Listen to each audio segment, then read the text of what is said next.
అందరికీ నమస్కారం. Welcome to Shri wellness channel. అందరూ ఎలా ఉన్నారు? మల్లికార్జున స్వామివారి దర్శనం అయితే మళ్ళీ ఒకసారి చేసేసుకున్నాం. శ్రీశైలం నుండి వెళ్ళిపోయే ముందు మళ్ళీ ఒకసారి సాక్షి గణపతి దేవాలయానికి వచ్చి గణపతిని అయితే దర్శనం చేసుకున్నాం. జై గణేష. మామిడికాయలు ఉన్నాయి ఇక్కడ. మామిడికాయలను కోపించి ఉప్పు కారం పెట్టించుకుంటున్నాం. పక్కన రేగుడియాలు చూడండి ఎంత పెద్దగా ఉన్నాయో, ఒక పెద్ద అచ్చులాగా పోసారు. ఈ గ్లాసుల్లో నేరేడుకాయలు, శనగలు, బఠానీలు, కారం వేసిన ఉసిరికాయలు, వాటర్ యాపిల్ ఇవన్నీ కూడా ఉన్నాయి ఇక్కడ. మామిడికాయ అయితే కోసాడు, టేస్ట్ చేయాలి ఎలాగున్నాయో. మామిడికాయలు చూస్తేనే అసలు నోరూరిపోతుంది, తింటే ఇంకా అసలు మామూలుగా ఉండదు. అందుకే అందరికీ ఇష్టం అది, అందుకే అది జాతీయ ఫలం అయింది. కుంకుడుకాయ, అడవి కుంకుడుకాయ ఎంత పెద్దగా ఉందో. అబ్బా మామిడికాయల మొక్కలు భలే బాగున్నాయమ్మా. నిజంగా మామిడికాయ ముక్కలు అయితే చాలా టేస్టీగా ఉన్నాయి. ఇంకొక కాయ కోపించుకోవాల్సింది, ఒక్క కాయ కోపించుకొని అందరం షేర్ చేసుకొని తినేసాం. రిటర్న్ వెళ్ళిపోతున్నాం శ్రీశైలం నుండి.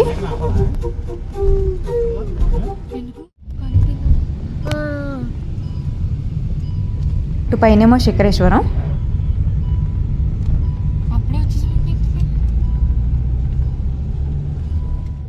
ఇప్పుడైతే త్రిపురాంతకం వెళ్తున్నాం.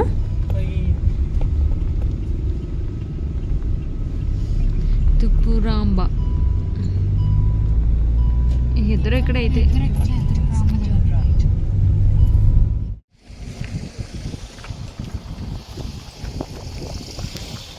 కొండపైకి అయితే వచ్చేసాం. మెట్ల మార్గం నుండి కూడా రావచ్చు. ఇక్కడ మెట్లు కూడా ఉన్నాయి. ఇక్కడ మహాశివుడు త్రిపురాంతకేశ్వరుడిగా కొలువుదీరు ఉన్నాడు. అలాగే స్వామివారి పక్కన త్రిపురాంబ మాత కూడా ఉన్నారు. పూర్వం తారకాసురుడు అనే రాక్షసుడిని కుమారస్వామి సంహరించాడని మనందరికీ తెలుసు. ఆ తారకాసురుడి ముగ్గురు కుమారులు తండ్రి మరణానికి ప్రతీకారం తీర్చుకోవడం కోసం ఘోరమైన తపస్సు చేస్తారు. అప్పుడు బ్రహ్మ ప్రత్యక్షమై వరము కోరుకోమనగా మాకు మరణం ఉండకూడదని కోరుకుంటారు. అది అసాధ్యమని బ్రహ్మ చెప్తాడు. అప్పుడు వారు మాకు సకల సౌకర్యాలున్న 3 నగరాలు కావాలని కోరుకుంటారు. బ్రహ్మ అలాగే అని వారికి ఆ 3 నగరాలను ఇచ్చి, ఈ 3 నగరాలు విడివిడిగా ఉన్నంత వరకు మీకు ఏమి కాదని, 3 నగరాలు ఒక్కటైనచో అప్పుడు మీరు బలహీనులు అవుతారనే వరం ఇస్తాడు. దాంతో ఆ త్రిపురాసురులు ముల్లోకాలను కూడా నానా ఇబ్బందులు పెడుతుంటారు. ఆ ఇబ్బందులు తట్టుకోలేక దేవతలందరూ కూడా బ్రహ్మ దగ్గరికి వెళ్లి మొరపెట్టుకోగా బ్రహ్మ వారందరిని తీసుకొని శివుడి దగ్గరకు వెళ్లి శరణు వేడుతారు. శివుడు ఆ 3 నగరాలు ఒకటయ్యే సమయం చూసి ఒక బాణంతో ఆ ముగ్గురిని సంహరిస్తాడు. త్రిపురాసురులను సంహరించిన పరమేశ్వరుడిని దేవతలందరూ కూడా త్రిపురాంతకేశ్వరుడిగా ఈ క్షేత్రంలో కొలువుదీరమని వేడుకుంటారు. దాంతో ఆ పరమేశ్వరుడు త్రిపురాంతకేశ్వరుడిగా లింగ రూపంలో ఈ క్షేత్రంలో మనకు దర్శనమిస్తున్నారని పురాణాలు చెబుతున్నాయి. ఇక్కడ నుంచే శ్రీశైలానికి సొరంగ మార్గం ఉందని చెప్తున్నారు. పూర్వం ఋషులు ఆ సొరంగ మార్గం నుండే శ్రీశైలానికి వెళ్లేవారంట. ఇక్కడే కొండ కింద ఒక చెరువులో ఆది పరాశక్తి అవతారంలో మొదటి అవతారమైన స్వయంభూ శ్రీ బాలా త్రిపుర సుందరి దేవి ఆలయం ఉంది. త్రిపురాసుర సంహారంలో పరమేశ్వరుడికి సహాయం చేసిన స్వయంభూ శ్రీ బాలా త్రిపుర సుందరి దేవి ఆలయాన్ని అయితే మేము దర్శనం చేసుకోలేకపోయాము. తెలియలేదు అది ఎక్కడుందో. మీరు గనక వస్తే గనక తప్పకుండా దర్శనం చేసుకోండి. అమ్మవారిని అయితే ఈసారి వస్తే కనుక తప్పకుండా దర్శనం చేసుకోవాలి. ఈ ఆలయం ఆంధ్రప్రదేశ్ రాష్ట్రం ప్రకాశం జిల్లా త్రిపురాంతక మండలంలో త్రిపురాంతకం అనే గ్రామంలో కుమారగిరి అనే కొండపై ఉంది. శ్రీ పార్వతీ త్రిపురాంబ సమేత త్రిపురాంతకేశ్వర స్వామి వారి దర్శనం అయితే చాలా బాగా జరిగింది. వీళ్ళైతే కాసేపు కూర్చున్నారు.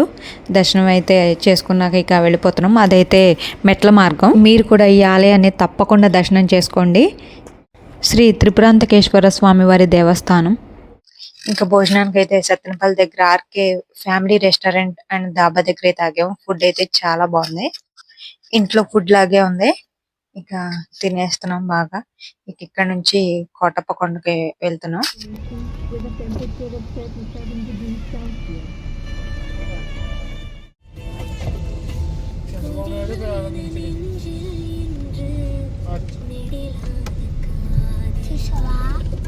ఎక్కడికి వెళ్తున్నాం మనం?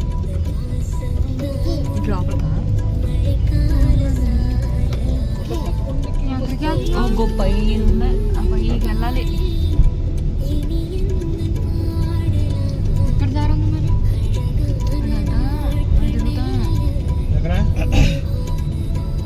అదిగో ఆర్చి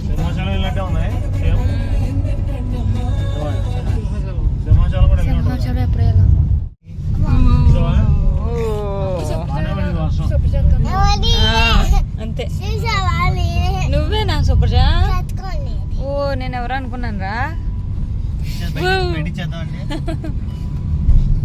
నేను ఎవరో పాప అనుకున్నా.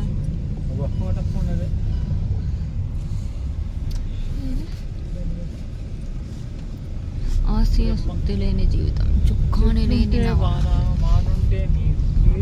దాంట్లో కూర్చున్నాం వెళ్ళి ఇక్కడ వెళ్ళిపోదాం పైకి వెళ్ళిపోదాం. కేక్ ఏం చూస్తుంటాను మైండ్ అవుతాను.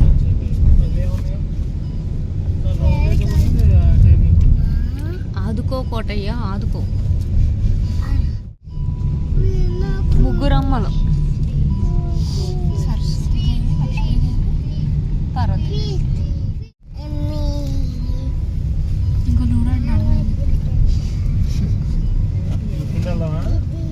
ఇక్కడ ఎదరు పైకి వెళ్ళొద్దాం. పైకి వెళ్ళవా? పార్క్ ఉంది ఇక్కడ. ఏ ముసలి బొమ్మ బొమ్మ బొమ్మ ఒకటి మించి ఒకటి ఉన్నాయి కొండలో. అబ్బా చాలా బాగుంది కింద అంతా అసలు. కోటప్ప కొండ. హాయ్ వినాయక. వినాయకుల వారి విగ్రహం చాలా పెద్దగా ఉంది. ఇల్లుకి వెళ్తాక అయితే ఇప్పుడు లిఫ్ట్ ఎక్కేస్తున్నాం. లిఫ్ట్ అయితే చాలా పెద్దగా ఉంది. అటు ఉంది డోర్, ఇటు ఉంది. అటు ఎక్కాం ఇటు దిగాం. ఇక్కడ 3 కొండలు ఉంటాయి. ఒకటి విష్ణు కొండ, రెండోది బ్రహ్మ కొండ, మూడోది రుద్రకొండ. ఈ 3 కొండలనే త్రికూటాద్రి అని పిలుస్తారు. ఈ కోటప్ప కొండ ఎత్తు అయితే 1587 అడుగుల ఎత్తులో ఉంది. స్వామివారి ఆలయం అయితే 600 అడుగుల ఎత్తులో ఉంది. కిందంతా వ్యూ కూడా చాలా బాగుంది. ఇక్కడ స్వామివారిని యలమంద కోటయ్యగా భక్తులు పూజిస్తూ ఉంటారు.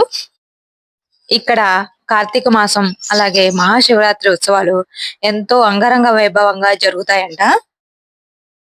దక్షయజ్ఞాన్ని భగ్నం చేసిన తర్వాత పరమశివుడు ఒక బాలుని రూపంలో మారి కఠిన తపస్సు చేస్తాడు, దక్షిణామూర్తిగా మారి. అప్పుడు బ్రహ్మ ఇతర దేవతలందరూ కలిసి పరమశివుడిని దగ్గరికి వెళ్లి జ్ఞానబోధ చేయమని కోరతారు. అప్పుడు ఆ పరమశివుడు త్రికూటాచలానికి వస్తే జ్ఞానబోధ చేస్తానని చెప్పగా బ్రహ్మ త్రికూటాచలానికి వెళ్లి జ్ఞానోపదేశం పొందుతాడు. 3 గంటలకి ఓపెన్ చేస్తారంట గుడి. దర్శనం అయితే వెయిట్ చేస్తాను. ఇక్కడ మేధా దక్షిణామూర్తి కాబట్టి పిల్లల్ని తీసుకొస్తే వాళ్ళకి జ్ఞానం పెరుగుతుందని నమ్ముతారు. కూడా తప్పకుండా దర్శించాల్సిన క్షేత్రం ఇది. కోతులు అయితే చాలా ఉన్నాయి ఇక్కడ. కోతులు అయితే ఆడుకుంటున్నాయి.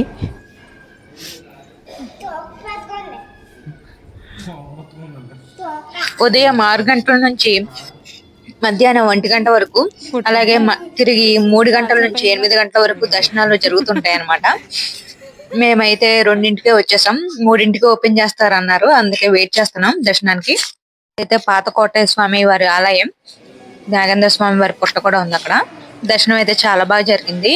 అర్చన అయితే చేపించుకున్నాం. శివలింగం అయితే ఒక ఎత్తు అడుగు ఉంటుంది. బ్రహ్మ జ్ఞానోపదేశం పొందిన చోటనే పాత కోటప్ప గుడి అంటారు. దానినే రుద్రశేఖరం అని పేరు దానికి. ఆనందవల్లి అనే గొల్లబామ పరమశివుడికి మహాభక్తురాలు. కొండెక్కి దిక్కుంటూ స్వామివారికి పూజ చేస్తూ ఉండేది. శివుడి కోసం తపస్సు కూడా చేయడం ప్రారంభించింది. అప్పుడు ఆ పరమేశ్వరుడు తన జీవితంపై ఆశ కలిగేలా చేయడానికి కన్య అయినప్పటికీ గర్భవతిగా అయ్యేలాగా ఆశీర్వదిస్తాడు.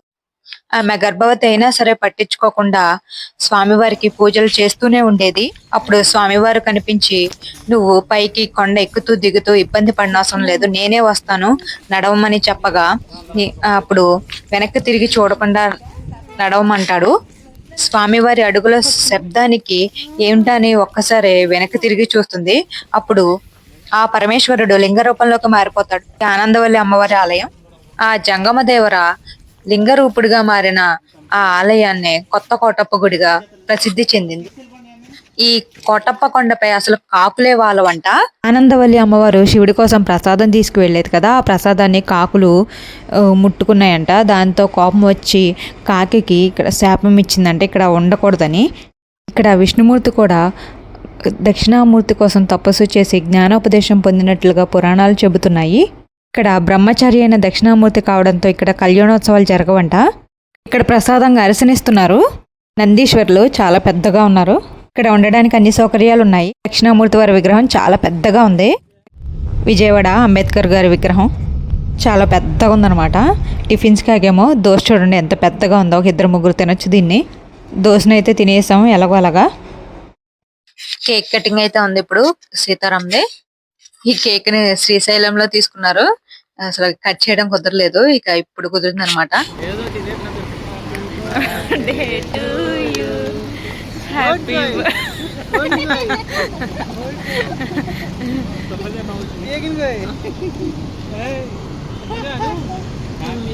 Happy birthday to you, happy birthday,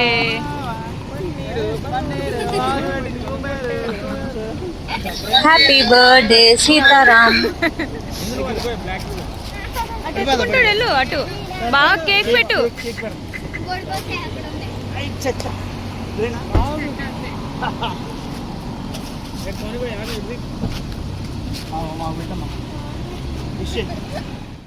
cake cake సరే పట్టు.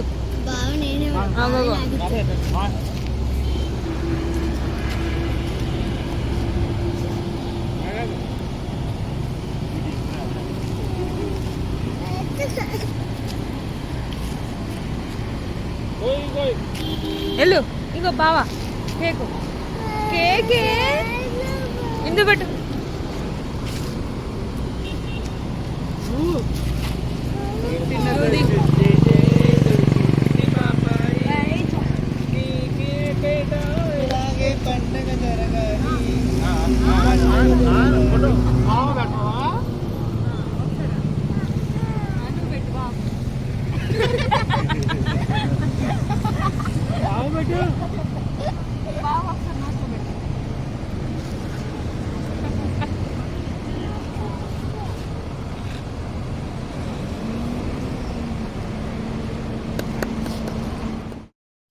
బర్త్డే సెలబ్రేషన్ అయితే ఇలా జరిగింది. రోడ్డు పక్కనే కారు మీద కేక్ కటింగ్ అయితే చాలా బాగా జరిగింది. పొద్దున్న నుంచి కుదరలేదు కేక్ కటింగ్ అయితే. శ్రీశైలం నుండి కారు తోలుతానే ఉన్నాడు పాపం. ఇలాగా తను ఎన్నో పుట్టినరోజులు జరుపుకోవాలని మనస్ఫూర్తిగా కోరుకుంటూ wish you very very happy birthday Sitaram. ఇంకా కేకులు తినేసి ఇక చలో తాడువై ఇక ఇంటికి వెళ్ళిపోవాలి. 3 days జర్నీ అయితే ఇలా జరిగింది అనమాట. మీరు కూడా శ్రీశైలం తప్పకుండా వెళ్ళి దర్శనం చేసుకోండి. అక్కడ ఉన్న అన్ని ప్రదేశాలు కూడా తప్పకుండా చూడండి. అలాగే కోటప్పకొండ త్రిపురాంతం కూడా అస్సలు మిస్ అవ్వద్దు. ఇంకో మంచి వీడియోతో కలుసుకుందాం. అందరికి బాయ్.